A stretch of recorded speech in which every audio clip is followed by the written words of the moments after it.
Jonesy and Amanda. Jam Nation. Well, within the last few hours, you've heard this on our news, Iran has retaliated to the US attacks, launching airstrikes on the largest American military base in Qatar in the Middle East.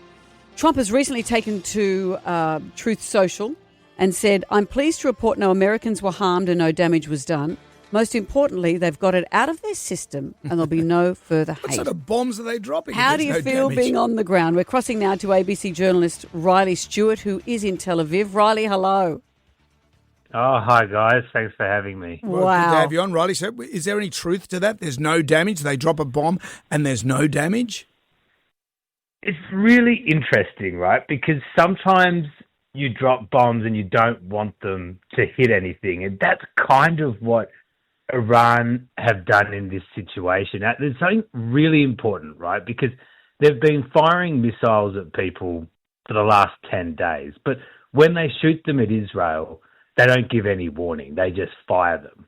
When they shot them at Qatar in the last few hours, they gave them plenty of notice. And that's really important because a lot of Australians, for instance, would have flown through the airport in Qatar. It's a massive hub for commercial flights. So it gives the government a chance to tell all the planes to get out of the airspace, to get to safer places. And it gives the US a chance to evacuate their base, which they did. They moved their 10,000 troops away. So that's really important because it's like you fire these missiles to send a message, but you don't actually want them to hurt anybody. So where does that leave us in terms of how we think this is going? Is this the end of the retaliation? What does it mean? Well, based on the last sort of couple of tweets from Donald Trump, it looks like it could be the end of the retaliation between Iran and the US. But really importantly, Qatar is caught up in this as well.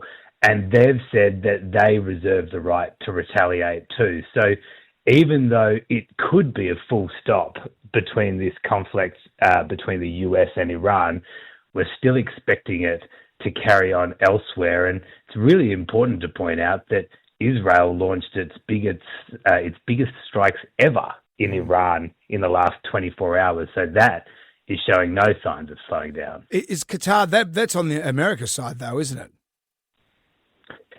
They sort of have a bit of a bet each way, to be honest. They've got a Taliban office there and they house Hamas's political bureau as well as a US base. So it's a really complicated place. And even though they say, the best way to describe it, Jodie, is they sort of have a bet each way, if that makes sense. So, gee, I'd like to see when the munch truck shows up at lunchtime, the catering truck, and they've got all the options. All the options. So if this is a full stop on what America has done and the bunker busting bombs, etc., but America still has picked a scab that is now going to be bigger than ever. They just can't wipe their hands of this because this could go on for years and years and years.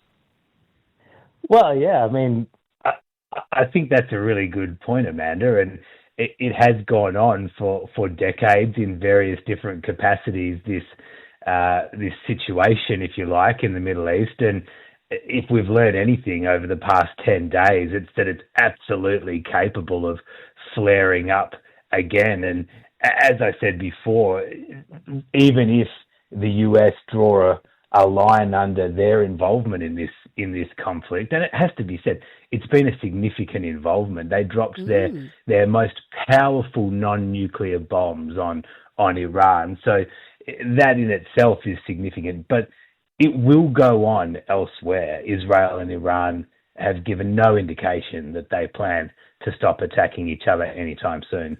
Well, there we have it, Riley Stuart. Thank you for joining us.